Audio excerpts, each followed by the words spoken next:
And one of the great things about human species is that we have this remarkable organ, the brain. La tête dans le cerveau. Biologie, cervelle, synapses, neurosciences, physique. The human brain really is the most unique gift of our species. Avec Christophe Rodeau. Le cerveau semble pouvoir se modifier tout au long de la vie, mais dans certaines circonstances, ces modifications peuvent être assez incroyables. La tête dans le cerveau.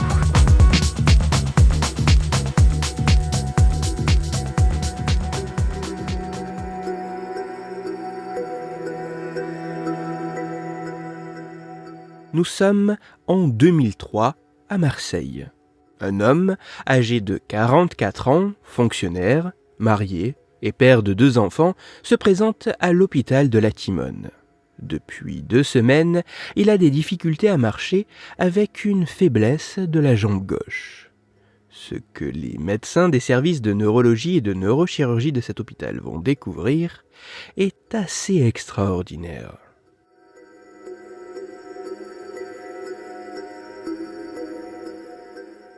En 2003, ce n'est pas la première fois que cet homme est pris en charge par des neurologues et des neurochirurgiens. En effet, très tôt au début de sa vie, une hydrocéphalie aux causes inconnues lui est diagnostiquée. Une hydrocéphalie se caractérise par l'accumulation de liquide cérébrospinal, notamment au sein des ventricules cérébraux situés à l'intérieur du cerveau. Une accumulation de liquide cérébrospinal qui peut entraîner de nombreuses conséquences, dont des lésions cérébrales. Pour traiter cette hydrocéphalie, à l'âge de seulement 6 mois, cet homme, alors tout jeune bébé, fut opéré afin de mettre en place une dérivation ventriculo-atriale, un dispositif permettant au trop-plein de liquide présent dans les ventricules cérébraux de pouvoir se déverser au niveau de la région cardiaque. Suite à l'intervention, la vie de cet individu a alors pu reprendre son cours quasiment normal, tout du moins jusqu'à ses 14 ans, âge auquel il commence à présenter une altération de la coordination de ses mouvements et une paralysie partielle et assez légère de sa jambe gauche. Une révision de son dispositif de dérivation afin de le rendre de nouveau parfaitement fonctionnel permettra de faire totalement disparaître les symptômes. Même si dans les années qui suivent, il s'astreint à un suivi régulier de sa dérivation, au bout d'un certain temps, en l'absence d'apparition ou de réapparition de symptômes, l'homme ne prête vraisemblablement plus réellement attention à son hydrocéphalie et poursuit sa vie.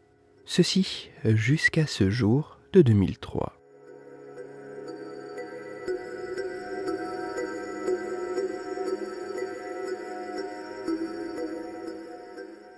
À l'hôpital de la Timone, les médecins font passer une batterie de tests et d'examens à l'homme, dont un scanner et une IRM.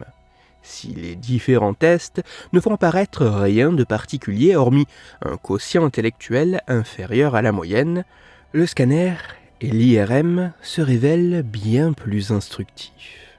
Les clichés cérébraux révèlent que l'homme a un cerveau épais que de quelques centimètres.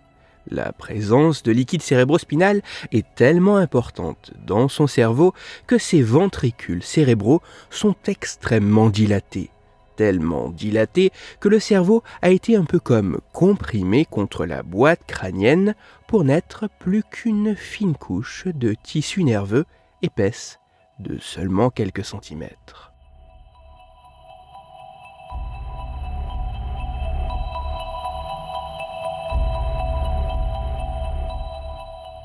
La mise en place d'une nouvelle dérivation, cette fois-ci ventriculo-péritonéale, permettant au liquide cérébrospinal de s'écouler vers la cavité abdominale, permettra, au bout de quelques semaines, de faire disparaître les symptômes pour lesquels l'homme était venu consulter.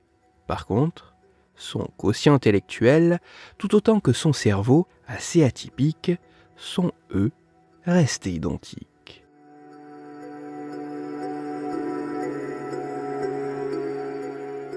C'est vraisemblablement à la suite d'un dysfonctionnement du dispositif d'évacuation du surplus de liquide cérébrospinal qui, présent en permanence et de manière modérée et progressive sur le long terme, a permis au cerveau, grâce au mécanisme de la plasticité cérébrale, de s'adapter et de se réorganiser pour que seulement quelques centimètres de tissu cérébral soient à même de permettre à cet homme d'avoir une vie personnelle et professionnelle assez normale. Ainsi, si le cerveau semble pouvoir se modifier tout au long de la vie, notamment grâce à la plasticité cérébrale, dans certaines circonstances où les changements sont lents et progressifs, ces modifications, comme l'attestent des études de cas, peuvent être assez incroyables. Pour aller plus loin, je vous renvoie vers un article disponible gratuitement en ligne qui a pour titre « Un petit cerveau n'empêche pas une vie normale ». Il est écrit par Martine Pérez et il est à retrouver sur le site lefigaro.fr. Toutes les études scientifiques m'ayant servi à écrire cet épisode, ainsi que les références de l'article pour aller plus loin, se trouveront sur mon site Cerveau en argot, dont le lien se trouve dans la description de l'épisode. Dans cet épisode, j'ai parlé de la capacité assez extraordinaire de notre cerveau à pouvoir se modifier face à certains éléments. C'est pour cela que je vous invite à écouter l'épisode numéro 104 de la tête dans le cerveau. Dans celui-ci, vous pourrez découvrir ou redécouvrir qu'en ayant grandi, en jouant au jeu Pokémon sur Game Boy, une partie assez spécifique du cerveau pourrait être dévolue au traitement de ces monstres de poche. Pour continuer à échanger, vous pouvez me retrouver sur les réseaux sociaux, sur YouTube ou me contacter par mail. Tous les liens sont dans la description de l'épisode. Si pour vous, ce podcast est gratuit et sans publicité, pour moi il représente plusieurs milliers d'heures de travail et me coûte quelques centaines d'euros chaque année. Alors, un très grand merci à toutes celles et ceux qui prennent le temps de me faire des retours, de partager mon travail sur les réseaux sociaux et de me laisser de très sympathiques commentaires et 5 étoiles sur les plateformes d'écoute de podcast. Christophe Rodeau.